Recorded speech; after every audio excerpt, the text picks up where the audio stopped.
இன்றைக்கு அநேகருடைய வாழ்க்கையிலே சமாதானம் இல்லாமல் காணப்படுகிறார்கள். தங்களுடைய வாழ்க்கையிலே எல்லா வசதி வாய்ப்புகள் இருந்தாலும் அவருடைய வாழ்க்கையிலே சமாதானம் என்பதில்லை. சமாதானம் எங்கே கிடைக்கும் என்று தேடி அலைந்து செல்கிறார்கள். மனிதனாய் பிறந்த எல்லாருக்குமே சமாதானம் என்று ஒன்று வேண்டும். வேலை செய்கிற இடத்திலோ அல்லது தனிப்பட்ட வாழ்க்கையிலோ குடும்ப வாழ்க்கையிலோ அவர்கள் சமாதானம் இல்லாமல் வெளியே சந்தோஷத்தோடு சமாதானத்தோடு இருக்கிற மாதிரி தங்களை காட்டிக்கொள்வார்கள். ஆனால் உள்ளே நிம்மதி சமாதானம் அவர்களுக்கு இல்லை. உங்கள் வாழ்க்கையிலே சமாதானம் இல்லாமல் காணப்படுகிறீர்களா? இயேசு கிறிஸ்து உங்களுக்கு சமாதானம் தருவார். வேதத்திலே ஒரு வசனம் எப்படியாக சொல்லப்பட்டிருக்கிறது? லூக்கா எழுதின சுவிசேஷம் 1ஆம் அதிகாரம் 79வது வசனத்திலே நம்முடைய கால்களை சமாதானத்தின் வழியிலே நடத்தவும் என்று சொல்லப்பட்டிருக்கிறது. இயேசு கிறிஸ்து இந்த உலகத்துக்கு வந்த நோக்கத்தை குறித்து சொல்லப்பட்டிருக்கிறது. அன்பான சகோதரனே சகோதரியே, இயேசு கிறிஸ்து இந்த உலகத்தில் வந்த நோக்கம் ஒவ்வொரு மனிதருக்கும் சமாதானத்தை கொடுக்க, சமாதானத்தின் வழியிலே உங்களையும் என்னையும் வழிநடத்தும்படியாக ஆண்டவராக இயேசு கிறிஸ்து இந்த உலகத்துக்கு வந்தார்.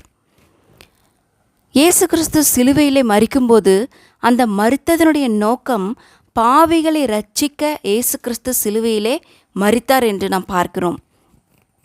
தொடர்ந்து அநேக முக்கியமான நோக்கங்களே ஒன்று ஏசாயா 53ஆம் அதிகாரத்திலே 5வது வசனத்தை நாம் பார்க்கும் பொழுது ஏசாயா 53:5 நமக்கு சமாதானத்தை உண்டு பண்ணும் ஆக்கினை இயேசுவின் மேல் விழுந்தது என்று சொல்லி நாம் அந்த இடத்திலே பார்க்கிறோம்.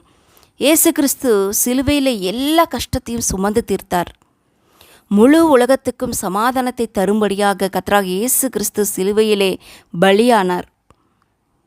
அவர் கர்த்தராகிய இயேசு சிலுவையிலே மரித்தது நிமித்தமாக நம்முடைய வாழ்க்கையிலே ஒரு சமாதானத்தை அவர் தந்தார். பிசாசினுடைய கிரியைகள் எல்லாவற்றையும் அவர் அழித்தார். பிரிவினையை உண்டாக்குகிற, சமாதானத்தை கெடுக்கிற எல்லா பிசாசின் கிரியைகளையெல்லாம் இயேசு சிலுவையிலே அழித்தார் என்று நாம் பார்க்கிறோம். ஒவ்வொரு மனிதனுக்கும் சமாதானத்தை கொடுக்க கர்த்தர் வந்தார். இயேசு கிறிஸ்து வந்தார் என்று பார்க்கிறோம். இயேசுவானவர் பரலோகத்துக்கு போவதற்கு முன்பாக இந்த உலகத்திற்கு முக்கியமான ஒன்றை கொடுத்துவிட்டு செல்ல வேண்டும் என்று சொல்லி யோவான் எழுதின சுவிசேஷம் 14ஆம் அதிகாரம் 27வது வசனத்திலே சொல்லப்பட்டிருக்கிறது. இந்த உலகத்திலே மிகவும் முக்கியமான ஒரு காரியம் இருக்குமே, ஆனால் அது சமாதானம். இந்த உலகத்துக்கு மிகவும் முக்கியமானது என்பதை இயேசு கிறிஸ்து அறிந்ததினால தான் இந்த உலகத்தை விட்டு போகும்போது சமாதானத்தை வைத்து போகிறேன், என்னுடைய சமாதானத்தையே நான் தருகிறேன் என்று ஆண்டவராக இயேசு கிறிஸ்து சொல்லுகிறதை நாம் பார்க்கிறோம். இந்த வீடியோவின் மூலம் கேட்டுக்கொண்டிருக்கிற அன்பான சகோதரனே சகோதரியே, உங்களுடைய வாழ்க்கையிலே, தனிப்பட்ட வாழ்க்கையிலே சமாதானம் இல்லாமல் இருக்கலாம். குடும்ப வாழ்க்கையிலே சமாதானம் இல்லாமல் இருக்கலாம். எப்படியாவது உங்கள் வாழ்க்கையிலே சமாதானம் பெற்றுவிடலாம் என்று நீங்கள் நினைத்து கொண்டு இருக்கலாம். கர்த்தராகிய இயேசு கிறிஸ்து தருகிற சமாதானத்தை நீங்கள் பெற்றுக்கொள்ள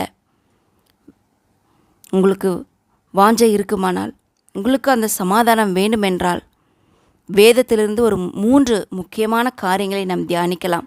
அந்த 3 முக்கியமான காரியங்களை நீங்கள் செய்தால் நிச்சயமாகவே கர்த்தர் உங்களுக்கு அந்த சமாதானத்தை, அவருடைய சமாதானத்தையே உங்களுக்கு தருவார்.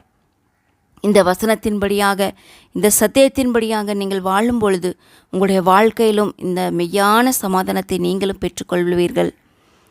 முதலாவது ஒரு வசனத்தை நாம் வாசிக்கலாம். முதல் காரியமாக சங்கீதம் 29:11 நாம் வாசிக்கலாம். சங்கீதம் 29:11வது வசனத்தை நாம் வாசிக்கலாம். அதில் 2வது பாகம், கர்த்தர் தமது ஜனத்திற்கு சமாதானம் அருளி அவர்களை ஆசீர்வதிப்பார் என்று சொல்லி நாம் வாசிக்கிறோம். தமது ஜனத்திற்கு அவர் சமாதானம் அருளுவேன் என்று இந்த வசனத்திலே சொல்லுகிறார். இந்த வசனத்தின்படி சமாதானம் யாருக்கு தருவார் என்றால், அவருடைய ஜனமாகிய, முதலாவது அவருடைய ஜனமாக நாம் மாற வேண்டும். அவருடைய ஜனத்திற்கு தான் அந்த சமாதானத்தை தருவேன் என்று சொல்லுகிறார்.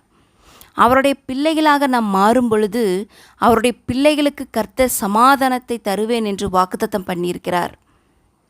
அதே யோவான் எழுதின சுவிசேஷம் 1 12 வசனத்திலே நாம் வாசிக்கும் பொழுது, அவருடைய நாமத்தின் மேல் விசுவாசம் உள்ளவர்களாய் அவரை ஏற்றுக்கொண்டவர்கள் எத்தனை பேர்களோ அத்தனை பேரும் தேவனுடைய பிள்ளைகளாகும்படி அவர்களுக்கு அதிகாரம் கொடுத்தார் என்று சொல்லி நாம் வாசிக்கிறோம்.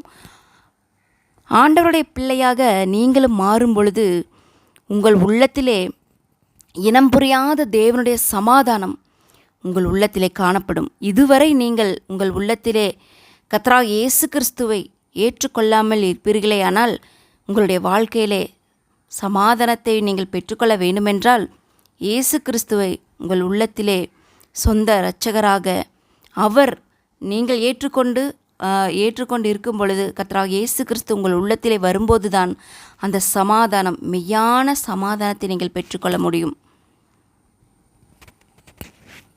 ஆண்டவரே, ஏசப்பா என் உள்ளத்திலே வாரும் என்று நீங்கள் அழைத்தால் ஏசப்பா உங்கள் உள்ளத்தில் வந்து மெய்யான சமாதானத்தை தருவார். முதலாவது நம்ம பார்த்த காரியம், தேவனுடைய பிள்ளைகளாய் நாம் மாற வேண்டும். நம்முடைய வாழ்க்கையிலே அப்பொழுதுதான் சமாதானம் உண்டாகும்.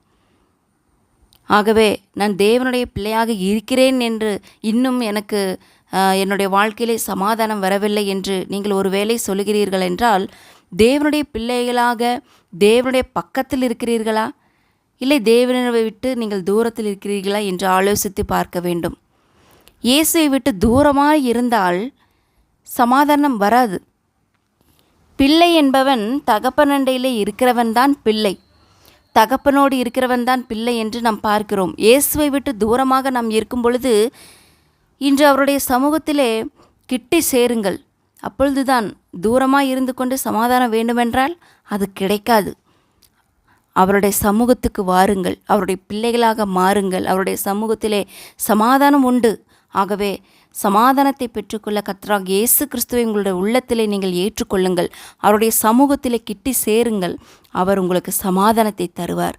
இதுவே முதலாவது காரியமாக நாம் தியானித்தோம். அவருடைய பிள்ளைகளாக நாம் மாறும் பொழுது கர்த்தர் நமக்கு சமாதானத்தை தருவார். இரண்டாவது காரியமாக நாம் பார்க்கிறோம், சங்கீதம் 119 165. சங்கீதம் 119 165 வசனத்தை நாம் வாசிக்கலாம். அங்கே வேதத்தை நேசிக்கிறவர்களுக்கு மிகுந்த சமாதானம் உண்டு, அவர்களுக்கு இடரல் இல்லை என்று வாசிக்கிறோம். இந்த சமாதானத்தை பெற்றுக்கொள்வதற்கு எந்த விதமான குறுக்கு வழியும் இல்லை. சமாதானத்தை பெற்றுக்கொள்ள தேவன் வைத்திருக்கிற காரியம், அவருடைய வேதத்தை நேசிக்கிறவர்களுக்கு மிகுந்த சமாதானம் உண்டு என்று சொல்லப்பட்டிருக்கிறது. எனவே கர்த்தராகிய இயேசு கிறிஸ்துவை நீங்கள் ஏற்றுக்கொள்ளும் பொழுது சமாதானம் உங்களுக்கு, அவர் எழுதி வைத்திருக்கிற வேதத்தை நாம் வாசிக்கும்போது தியானிக்கும்போது உங்களுடைய வாழ்க்கையிலே சமாதானம் கிரியை செய்வதை நீங்களே பார்ப்பீர்கள், நீங்கள் அறிந்து கொள்வீர்கள். ஏசாயா 48 18 வசனத்திலே ஒரு காரியம் சொல்லப்பட்டிருக்கிறது. சமாதானம் நதியை போல் இருக்கும் என்று அந்த இடத்துல சொல்லப்பட்டிருக்கிறது.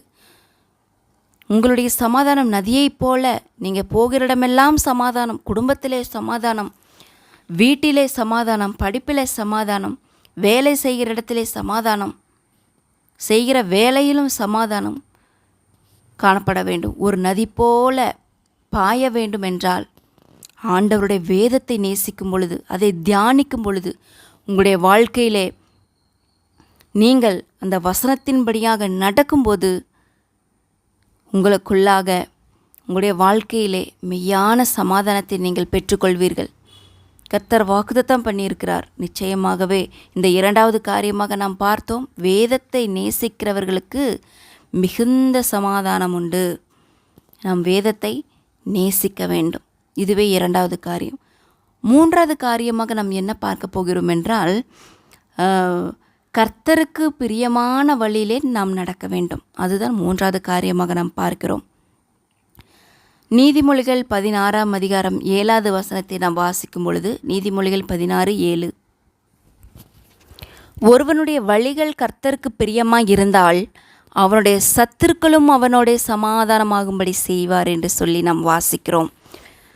நம்முடைய வழிகள் தேவனுக்கு பிரியமாக வழியாக இருந்தால் நம்முடைய வாழ்க்கை எப்பொழுதும் ஒரு சமாதானமாய் காணப்படும்.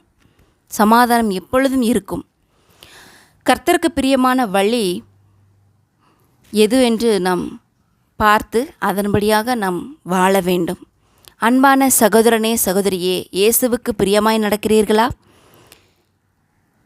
இயேசுவுக்கு பிரியமாய் நடந்தால் உங்கள் வாழ்க்கையில் எப்பொழுதும் சமாதானம் இருக்கும். ஆண்டவருக்கு பிரியமில்லாத வழிகளை விட்டு இன்றைக்கே நீங்கள் மனம் திரும்புங்கள். உங்கள் வாழ்க்கையிலே வேதம் சொல்கிறது, துன்மார்க்கனுக்கு சமாதானம் இல்லை என்று சொல்கிறார். துன்மார்க்கமான அந்த வழியை விட்டு, பாவமான வழியை விட்டு நீங்கள் மனம் திரும்பி கர்த்தருடைய பரிசுத்தமான வழியிலே நீங்கள் நடக்கும் பொழுது உங்கள் உள்ளத்திலே சமாதானத்தை இயேசு தருவார். உங்கள் சத்துருக்களும் கூட சமாதானமாக இருக்கும்படி அவர் செய்வார் என்று பார்க்கிறோம். சகோதரனே சகோதரியே, நாம் இப்பொழுது தியானித்த இந்த 3 காரியங்களை உங்களுடைய வாழ்க்கையிலே நீங்கள் மறந்து போகக்கூடாது. நீங்கள் சமாதானத்தை பெற்றுக்கொள்ள விரும்பினால், உங்களுடைய வாழ்க்கையிலே சமாதானம் வேண்டும் என்று நீங்கள் விரும்பினால், முதலாவது தேவனுடைய பிள்ளையாக நீங்கள் இருக்க வேண்டும். இரண்டாவது, அவருடைய வேதத்தை நீங்கள் நேசிக்க வேண்டும். மூன்றாவது, கர்த்தருக்கு பிரியமான வழியிலே நீங்கள் நடக்க வேண்டும். இந்த 3 காரியங்களை நீங்கள் உங்களுடைய வாழ்க்கையிலே கடைப்பிடிக்கும் பொழுது நிச்சயமாகவே அவர் சமாதானத்தை தருகிற தேவன். நிச்சயமாக அவர் உங்களுக்கு சமாதானத்தை தருவார். எனக்கு சமாதானம் இல்லை, நிம்மதி இல்லாமல் என்று யார் இருக்கிறீர்களோ, யார் நினைக்கிறீர்களோ, அவங்களுக்கு எல்லாம் கர்த்தராகிய இயேசு கிறிஸ்து சமாதானத்தை கொடுக்க அவர் ஆயத்தமாக இருக்கிறார். உங்களுடைய வாழ்க்கையிலே எல்லா பாவங்களையும் விட்டு மனம் திரும்பி கர்த்தரிடம் வாருங்கள், இயேசுவிடம் வாருங்கள். அவர் அன்போடு அழைத்து கொண்டிருக்கிறார். அன்பான சகோதரனே சகோதரியே, உங்களை அழைத்து கொண்டிருக்கிறார். உண்மையான சமாதானம், அந்த மெய்யான சமாதானம் இயேசுவிடம் மாத்திரம்தான் உண்டு. நீங்கள் என்ன வேணாலும் செய்யலாம். அது சமாதானத்தை வேறு எந்த ஒரு காரியத்தின் நிமித்தமாக பெற்றுக்கொள்ள முடியாது. இயேசுவிடம் வந்தால் மாத்திரமே அந்த மெய்யான சமாதானத்தை நீங்கள் பெற்றுக்கொள்ள முடியும். கர்த்தர் தாமே இந்த வசனங்களை ஆசீர்வதிப்பாராக. ஆமென்.